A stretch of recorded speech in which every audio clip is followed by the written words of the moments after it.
Well, hello, everyone, and welcome to another episode of the Pulse Podcast Season 2. I'm your host, Dr. Maida Fan, and today I'm joined by my co host, Dr. Tazim Rizvi, as well. Always a pleasure to have her on. I'm very excited to, dig deeper into our conversation with our guest today. But just before that, a quick reminder to subscribe to our YouTube channel and follow us on our LinkedIn page. Today, we have with us John Reeves, CEO of Open Access Health, and he's very much passionate about the future of healthcare innovation and health equity. Today, the topic of discussion is business model innovation versus traditional healthcare. Are new models possible, or is disruption a chimera? Welcome to the podcast, John.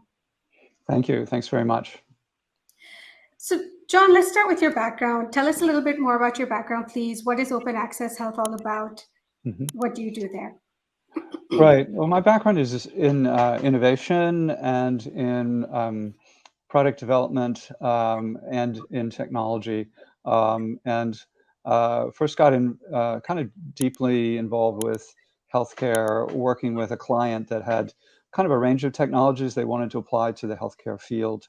And we looked at everything from, and this was many years ago, this was probably, 13, 14 years ago, they were already looking at remote patient monitoring, at sort of, kind of 3D printing of medications. They were already looking at what at that time were some, very advanced kinds of potential, applications, of technology to healthcare, and was very struck at the time by, the enormous potential, of technologies applied to healthcare, but also the enormous challenges in terms of finding where to fit it into these highly integrated systems.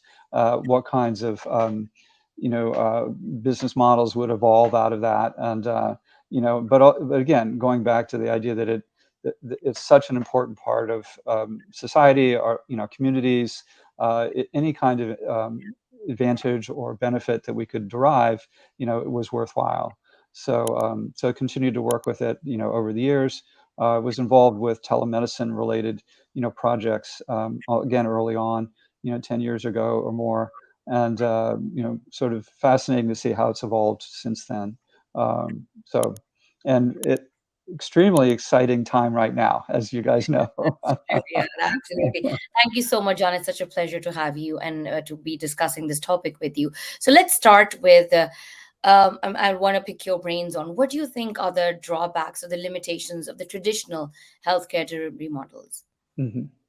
Well, I think there's three drivers, I think, of innovation right now, that I think is at the top of a lot of people's, consciousness. One is equity, and equitable distribution of healthcare, both locally and around the world.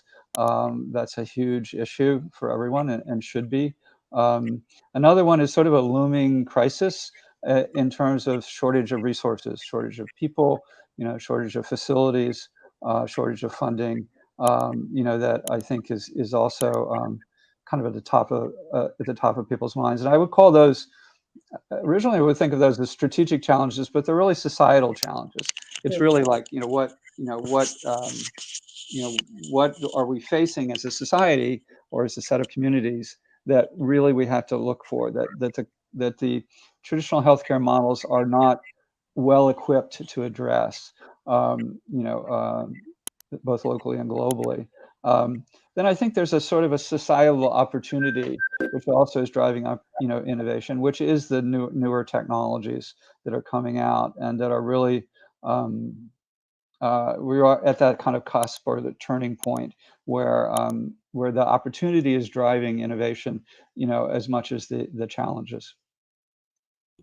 True, absolutely. And I think COVID also actually really made us Oh like yes, shook us, right? It just because we were in that complacency, oh, things are working. Yes, there are certain gaps, but right. we're gonna get there eventually. But then comes this pandemic, and everybody realized, even the developed countries realized that our healthcare Mhm. systems are so overwhelmed Right. already that we are in no way capable of Right. treating people or taking care of this pandemic, which actually needed a lot of medical resources, Mhm. innovative workflows, better patient monitoring. Right. And I think although we knew that technology was advancing and it had already creeped up, it had already been adopted in a lot of other industries. But I Hmm. think healthcare was just waiting and seeing, Hmm. when will we do it? Should we really do it? And I think COVID just did not give us time. It Hmm. came and we just had to do what we can. Hmm. And I think now in the post-COVID world, we are now in this dilemma of some people are adopting technology, some are still working Hmm. in the traditional way. And how Hmm. do we really merge these two parallel systems Hmm. together? Because in the end, as you said, we need to offer equitable, accessible healthcare. And Hmm. it's more about community and population health now, less about individual care. And I think that's also a narrative that COVID pushed more. That how are the health system improving the quality of populations and communities Right. um, on a strategic and public level, not on an individual level. Yeah, I agree. It absolutely pushed our consciousness in terms of the critical nature of the public health issues, and as well as kind of demonstrating how much, if there is a crisis, if there is the will, how much quickly technological adaptation can happen. Basically, again, I was working with telehealth concepts, a decade or more ago, and we were like, we have this tool, nobody's using it. Why, both, users as providers, not so much. And then comes a crisis, and suddenly in a year, Sure. everything has changed, right? And so it is possible to do that. There are these enormous opportunities for technology to address those issues. And as you say, the consciousness of the public health crisis lying underneath the surface, it was really highlighted.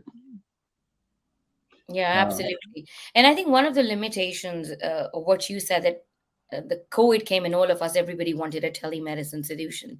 right, Everybody wanted an app to talk to their patients. Everybody right, wanted to know the pulse oxygen saturation of their patients.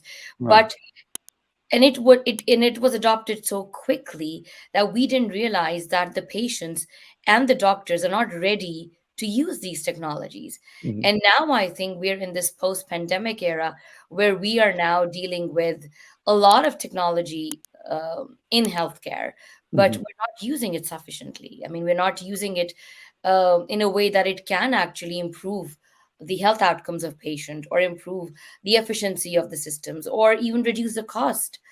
And as we keep talking about value based care, I Mhm. mean, are we really moving towards that? So I think that would bring me to my next question: is what do you think are the limitations of adopting this innovative business models, or these models leveraging technology in healthcare? Well, it's interesting that healthcare in some ways has been a kind of a what they call a honey trap sometimes for innovators. That people come in and they say, "Oh, yes, we can change everything." Basically, Right. we've done this in other industries that work. Yeah, It can work in absolutely. healthcare. And I think that it's been proven, not that it's impossible, but it's very difficult. And I think that the the and there's some good reasons for it. I mean, the absolutely good reasons for it. I mean, it's not a simple product. Healthcare is not a simple product. It's enormously complicated. You need enormous investments in learning and training and deep knowledge on the basis of the people involved in it. You need Absolutely. very complex ecosystems in terms of facilities, and all those need to be ideally highly integrated and highly optimized. And that's, in those situations, a successful organization is more resistant to innovation, than less successful organization, because again, you've been highly optimized for that, for the existing business model, the existing kind of method of delivery of care, and Mhm. so plus plus there's the issues of regulatory issues, all of which are Absolutely. critical to have good regulation and good sort of contractual relationships with your client, with the society. So all it's really good reasons for being hard to innovate in healthcare, but nevertheless, it's a challenge. No, absolutely. And I'm so glad that you pointed these things out because healthcare is a unique landscape. It comes with its unique challenges. Hmm. Not sure. I think we lost Dr. Sazim there for a bit. Maybe Hmm. she'll probably be joining soon. So, John, that would bring me to my next second question: that what are the limitations of innovative business model, and why Hmm. is it so difficult to adopt these in the healthcare settings and healthcare workflows? Hmm. Um, well, I think the business model of innovation is, let's first distinguish it a little bit from other kinds of innovation. So, certainly, if you're sort of comparing an electric car versus a gasoline powered car, that's an innovation. It's not necessarily a business model innovation because you can sell the electric car in the same dealerships or in Absolutely. similar way to other things. Um, Business model innovation in other industries is often seen as almost kind of innovation light, or innovative sort of soft innovation, because you don't kind of in the technological industry, you don't have to for a business model, you don't have to invent any new technologies, right? True. It's something you can tweak how it's sold or who it's sold to or what the methodology of kind of interacting with clients. So it's sort of Amazon versus a bookstore, right? And Yeah. so it's something that traditionally in agile methodologies is done, kind of in months rather than years, of course. However, in healthcare, in some ways, I think a pure technological innovation, like a new robotic enabled surgery suite, is complicated to develop, but it's relatively easy to integrate into the system, as opposed to a new business model where you're interacting with the patients in a totally new way. You're getting paid in a totally different way. True. Value-based care versus fee for service. That's something that takes decades to True. work through, basically. So it's business model innovation in healthcare is potentially very difficult, disruptive to the larger organizations. Those are the same challenges as other industries, but I think they're particularly acute in healthcare. True.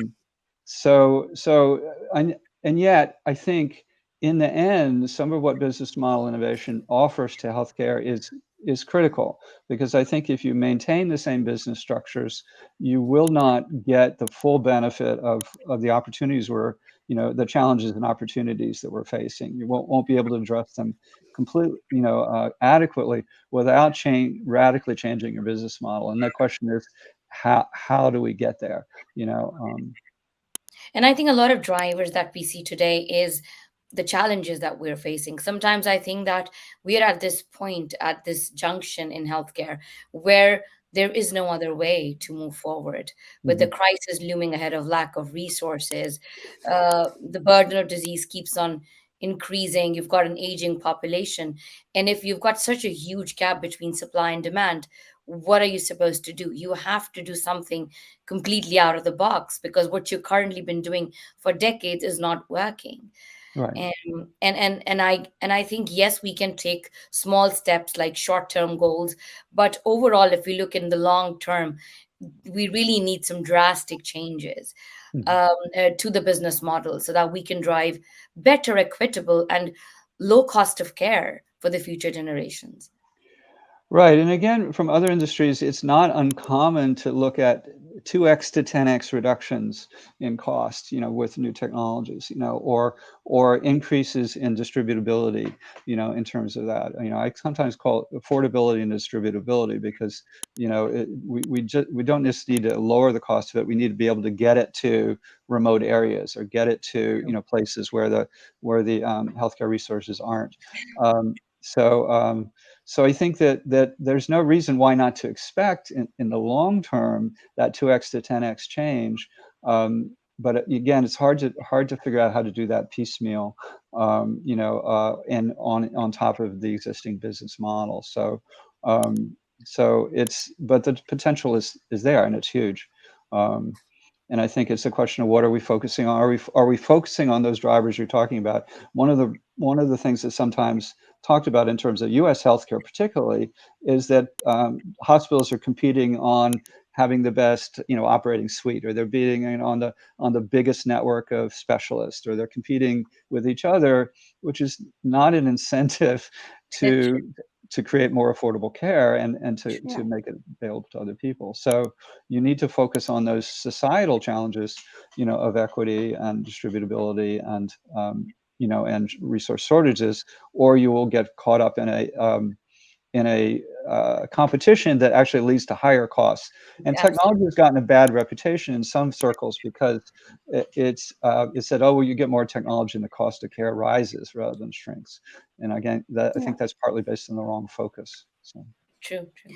No, and I think, John, some of the challenges that you've mentioned are global in nature. I think they're universal. I hear a lot of experts coming up and they're saying, well, the biggest sort of pushback that we've had is the change management or the staff training or the shortage of resources, like you right, mentioned. So I think that, I think we're headed in the right direction, but I still think there's a lot of work to be done. But in order for, again, for these solutions to be effective and to really improve, say, health equity and improve patient outcomes, I think all of the different stakeholders in healthcare, they need to sort of come together, they need to talk to each other, and they need to ensure that there's a a synergy or working relationship. How important do you think is collaboration and partnerships in driving business model innovation in healthcare? oh, it's huge. I think that some of the challenges you talked about, in terms of any large organization adopting a new business model, I mean, that's always difficult. And there's a kind of a dual transformation model where people look about, say, okay, we're going to continue to, improve or tweak the existing model while we develop a new model, kind of in addition or on the side with a separate organization. And that can work, I think, but in a way, it's better to partner, right? Find somebody to work with who's already has a new idea for a business model. As a large organization, I'm working with them, helping them get access, to resources or to patients or to real world situations. So I think that partnering for innovation is absolutely critical. And I think partnering widely, not just with sort of other startups, but with nonprofit groups or research projects, research groups, sort of partner widely, so that you both increase the kind of the pool of new ideas, and you potentially decrease risk. Um, the other way where that works, again, from some other industries, is the agile approach, which is a way of sort of saying, okay, I'm going to prototype some of this business model, kind of radical prototyping in the sense of what's the cheapest Yeah. way to test out that idea. In other fields, it's sometimes you draw a picture of a website and show it to people, right? Or you try them out with a product that's like what you're talking about, or experiences like what you're talking about, and so that you're lowering the risk of sort of kind of trying out new things. Um, the other thing is important, I think, that it is, and I don't see this a whole lot, is working with patients in a kind of equal collaborative way to sort of imagine the future, imagined like what if, for example, I'm healthcare system X, and I go out and I talk to get my patients involved in imagining what should healthcare system X be in 2050, almost, less than 25 years from now. What should it be like? Here's the technologies that are happening. Here's the opportunities. Let's all, imagine that, basically. And I work with the National Science Foundation on a series of programs where we bring citizens in from the community, have them imagine the future, work with them to develop ideas and so forth. People are enormously creative. People are True. quick to grasp that Yeah. the possibilities of those things. We tend to sort of just go to the other experts, and ask them what they think, as opposed to sort of getting actual people, patients and caregivers involved in that dialogue. It's so important, actually. We keep talking about this co-design framework where Right. we have all the users, and we see a lot of people talking about patient advocacy. That Hmm. Yeah. where is the voice of the user here? Like, Right. who are the end users of this? And I think for decades we've been just patients have been this silent, not even partner, a recipient of healthcare. Right. I Recipient. think more and more we are talking about participatory business models Hmm. where Mhm. they have become equal to their caregivers, where Hmm. they can say, I want to do it this way rather than this way. And I think it's very important for healthcare professionals and health leaders to also understand that it's a good thing, you know, Right. It's not a bad thing to have a patient say that, you know what, maybe we can do it this way. Because I think traditionally we've been so used to thinking that we're going to make the decisions as clinicians Right. or a director of a hospital or a technology entrepreneur, that we're going to make the decisions and the patients will just follow.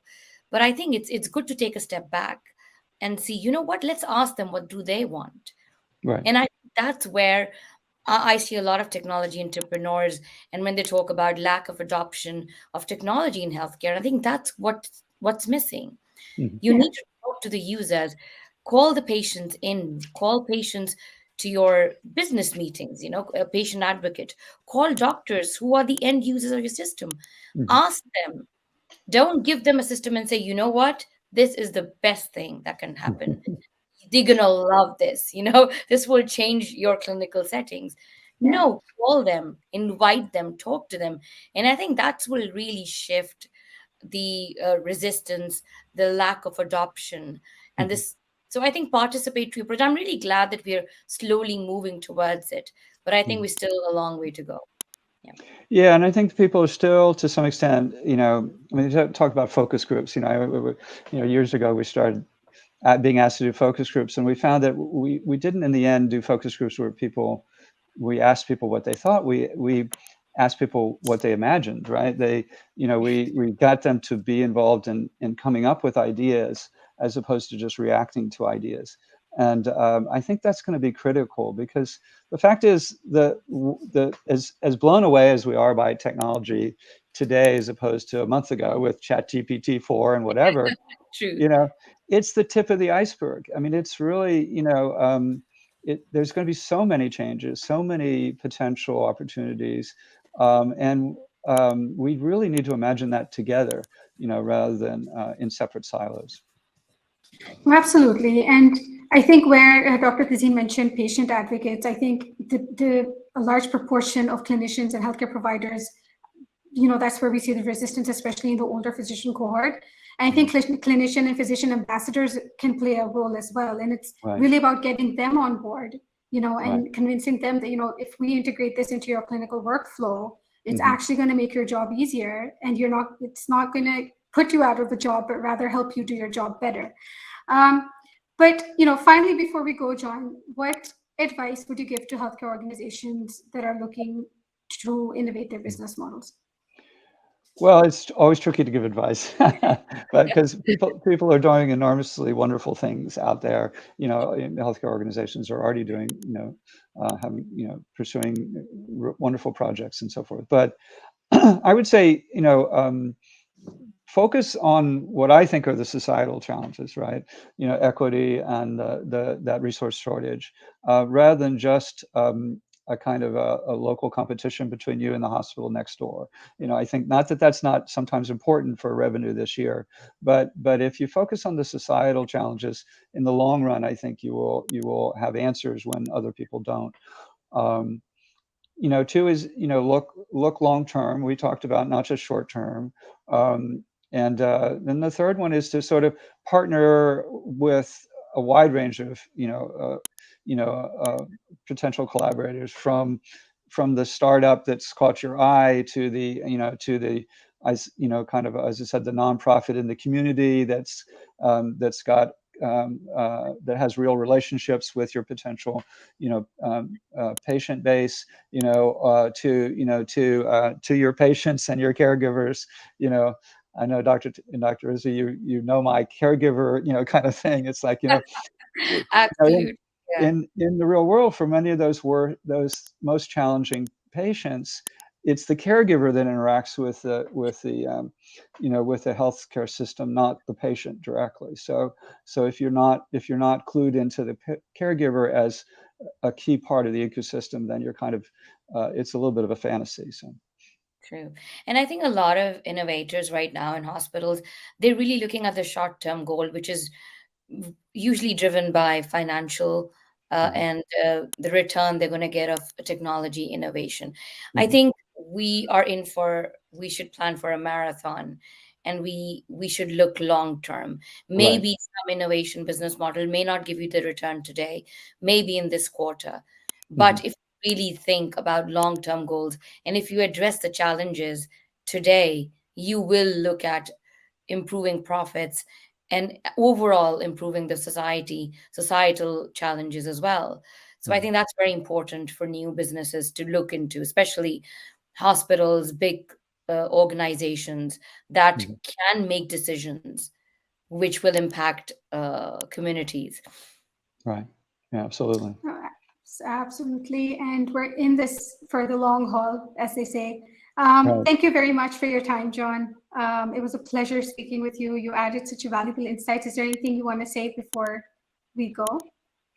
No, just thank you for inviting me, and let's keep innovating and collaborating together. So, Absolutely. Absolutely. Thank you right. again, Dr. Tazeen, for joining me Thank for you, this Maida. episode. Thank you, John.